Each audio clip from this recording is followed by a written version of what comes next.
There is a verse in the book of Habakkuk that most Christians have heard, but very few have sat with long enough to feel the full weight of. Habakkuk, chapter 2, verse 3.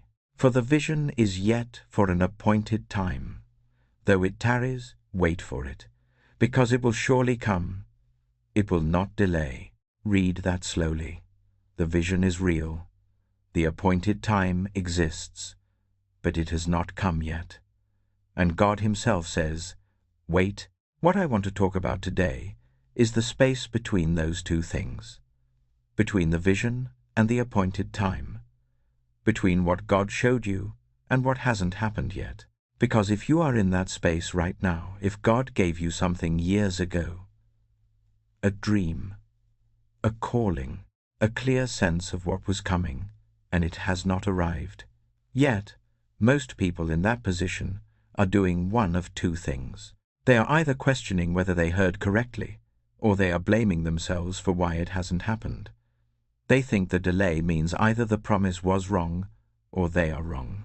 In almost every case, neither of those is true. There is a third reason, and it is the one that runs through almost every major story in the Bible where God gave someone a big promise before the fulfillment arrived. The delay is not the evidence that God forgot. The delay is evidence that what God is building is too important to rush.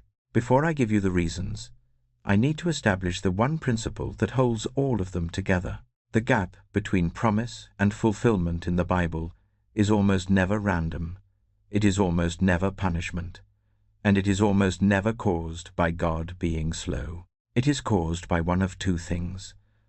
Either the person is not yet ready to carry what God is about to give, or the world around them is not yet ready to receive it. Sometimes both. Think about what it would have meant if God had given Joseph the palace at 17. When Joseph dreamed his brothers would bow to him, he told them immediately.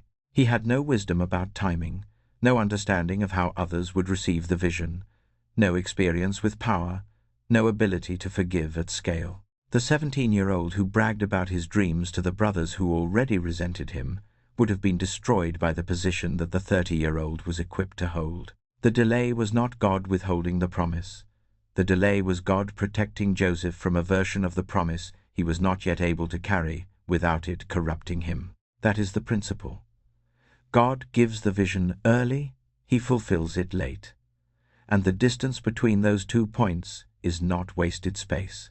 It is the most important space in the story.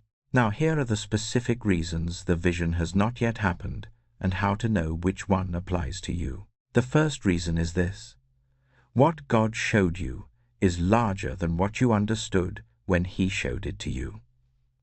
And the preparation has to be proportional to the size of what is coming. When God made the promise to Abraham, he told him his descendants would be as numerous as the stars. Abraham heard that as a personal promise about a son. He was right, but the promise was simultaneously about one family, one nation, one lineage, and ultimately one Messiah through whom every family on earth would be blessed. Abraham's frame was, I want a son. God's frame was, I am rewriting human history through your family line. The reason it took 25 years was not because God was being inefficient. It was because what God was building through that one birth required a man and a woman whose faith had been stretched over 2.5 decades to the point where, when the impossible happened, there was no way to explain it except by God. Isaac, born to a 100-year-old man and a 90-year-old woman, is not a family story. It is a theological statement visible to all of history. It required 25 years of waiting to be undeniable. Here is what this means for you. The thing God showed you, whatever it was, may be larger than your current understanding of it. You may have understood it as a personal vision. God may be building something through it that serves thousands of people you have not yet met. The preparation has to be proportional not to the version of the promise you grasped, but to the version God intends to fulfill. The diagnostic question for this reason is, when you think about the vision God gave you, are you thinking primarily about what it means for your life, Or have you ever sat with the possibility that God is building something through you that serves a purpose far larger than you? The second reason is harder to hear, and it is the most important one on this list. The version of you that exists today may not be able to hold what God is preparing without it becoming something other than what he intended. Joseph in Potiphar's house. He has been taken to Egypt as a slave, which is the worst possible outcome for a 17-year-old who had been his father's favored son. And he rises. Genesis 39:4 says Potiphar put him in charge of his entire household. Even in slavery, even without the palace, the authority begins to find him. And then comes Potiphar's wife, day after day. A temptation with no witnesses, no accountability, every practical incentive to say yes, and every external reason not to say no. He was foreign, enslaved, far from home, with nothing left to protect. He refused. Every time. And for that refusal, for that act of integrity when no one was watching, he went directly from Potiphar's house to prison. Here is what God was doing in that moment that Joseph could not see. He was testing whether Joseph could hold power without using it for himself, because the position Joseph was about to receive would give him authority over the most powerful nation on earth. And a man who uses private power to take what he wants cannot be trusted with public power on that scale. The refusal in Potiphar's house was not a distraction from the vision. It was qualification for the vision. Joseph passed a test that is almost impossible to pass, and God was watching. This is the most difficult thing to sit with, because the question it raises is specific and personal. Is there something in you right now, an unresolved pride, an area of private compromise, an attachment to what you want that has not yet been surrendered, that would turn the vision into something self-serving the moment you received it? God loves you too much to give you something that would corrupt you, and he is patient enough to wait until you are the kind of person he can trust with it. This is not accusation. This is invitation. The question is not whether you are failing. The question is whether there is something God is still building in you, something in the private, unseen places of your character that has to be complete before the public version of your calling can begin. The third reason is one that almost nobody talks about, because it requires a fundamental shift in how you think about your calling. Sometimes the vision has not happened yet, because God is not only preparing you, he is preparing the situation, the people, and the circumstances that will need to exist when you arrive. When Pharaoh needed someone to interpret his dreams, he needed them at exactly that moment, not 2 years earlier, not 2 years later. The famine had to be 7 years away. The grain storage infrastructure had to be buildable. Egypt had to be in a position to function as a preservation point for surrounding nations, including the specific family in Canaan that Joseph did not know he was about to save. If Joseph had been released from prison 2 years earlier, he would have returned to Canaan as a freed slave with a story of injustice.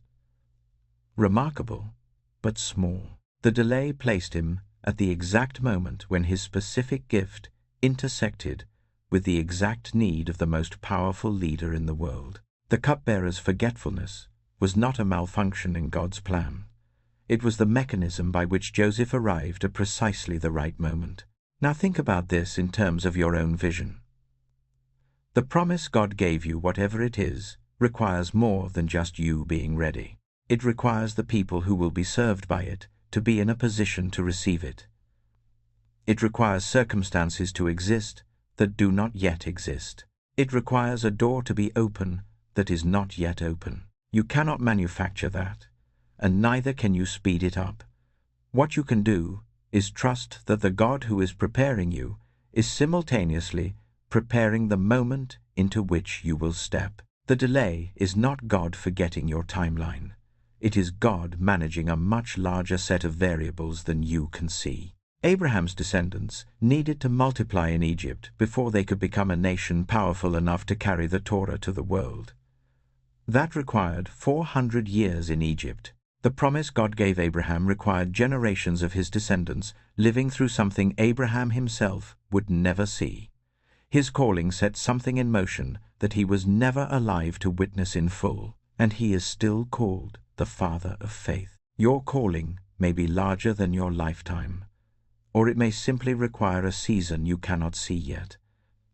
Either way, the God who manages the timing of empires is managing the timing of your promise too. The fourth reason is this: the delay may be shielding you from a version of the vision that would have seemed like fulfillment but wasn't. This is the Ishmael principle, and it is one of the most instructive stories in all of Genesis.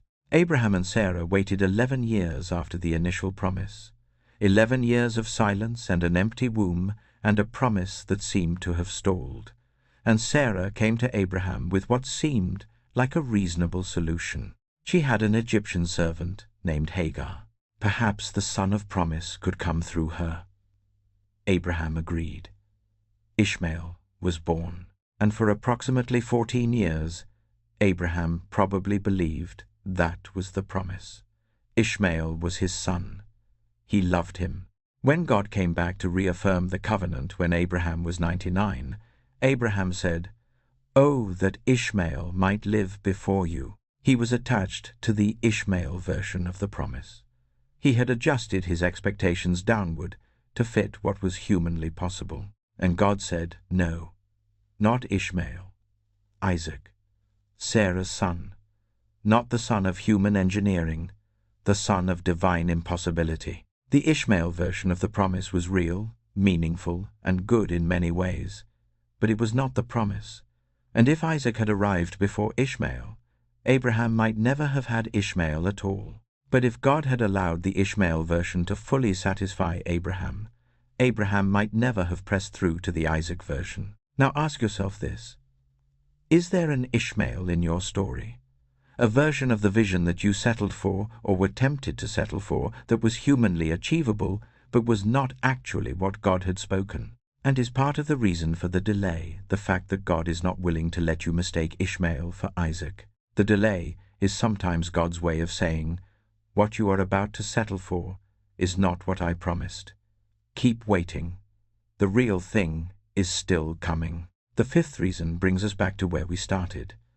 The vision has an appointed time, not an approximate time, not a when you're ready time, a specific appointed time.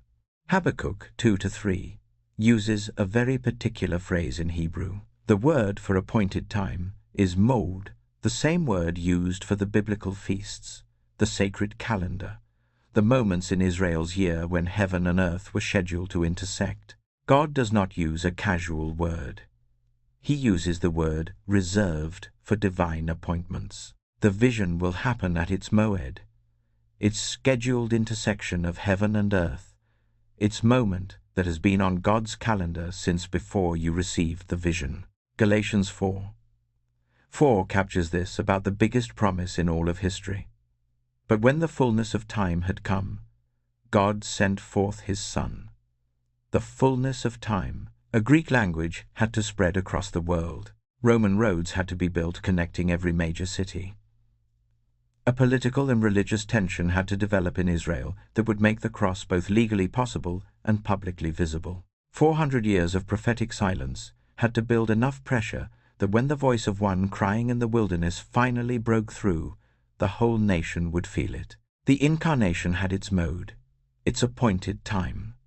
And it came at precisely the right moment, not early, not late, but when the fullness of time had arrived. Your vision has a mode too. You do not know what that date is. You cannot calculate it, you cannot hurry it, but it exists. God wrote it down.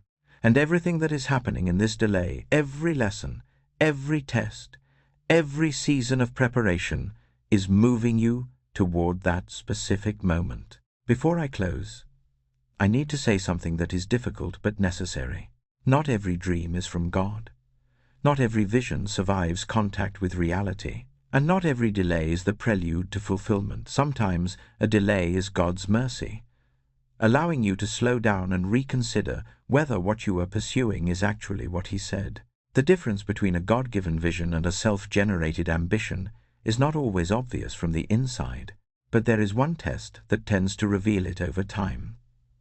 A God-given vision survives the wilderness.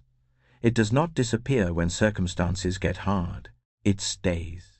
It returns. It remains stubbornly alive even when you try to bury it. Joseph's dream was still alive in a prison cell. Abraham's promise was still alive in a body that had passed the age of possibility. The visions that are from God have a kind of resilience that visions of our own manufacture do not. If what God showed you is still alive in you after years of delay, if you cannot shake it no matter how hard you try, that stubbornness is not your pride. That may be the voice of God refusing to let go of what He has spoken. So let me ask you directly, what did God show you? And how long ago? Is there something that has been in you for years?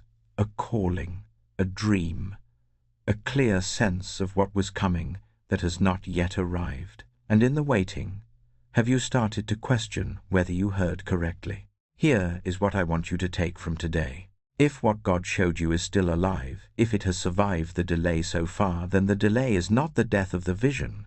It may be the evidence that the vision is real, because easy things do not require the kind of preparation you have been through. Small assignments do not require the stripping and the testing and the long wilderness that you have endured. The weight of the preparation is often proportional to the weight of what is coming. So do not abandon the vision in the final season of preparation. Do not settle for Ishmael because Isaac has not arrived yet. Do not walk away from the appointed time because you cannot see it from where you are standing. Keep being faithful in the season you are in. Keep your character clean in the places no one is watching. Keep forgiving what needs to be forgiven. Keep your hands open rather than forcing the door. And trust the one who wrote your Moed before you were born. Habakkuk wrote his complaint from a watchtower. He had climbed up, positioned himself, and waited to see what God would say. He was not passive. He was not hopeless. He was watchful, and God answered him, not with a removal of the difficulty, not with an immediate fulfillment, but with a word that has sustained people of faith for 26 centuries. Write the vision. Make it plain. Though it tarries, wait for it.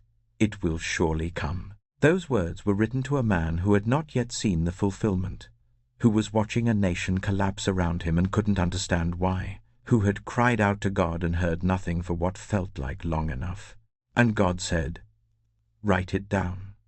Make it visible. Because what I have spoken is not finished. It is on its way. It has an appointment it will keep. Whatever God has shown you, write it down. Make it plain, not because writing it makes it happen faster, but because writing it is an act of faith that says, I believe this is real, and I am going to be faithful to it while I wait. It will surely come. It will not delay beyond its appointed time. And on that morning, whenever it arrives, you will understand everything the delay was building.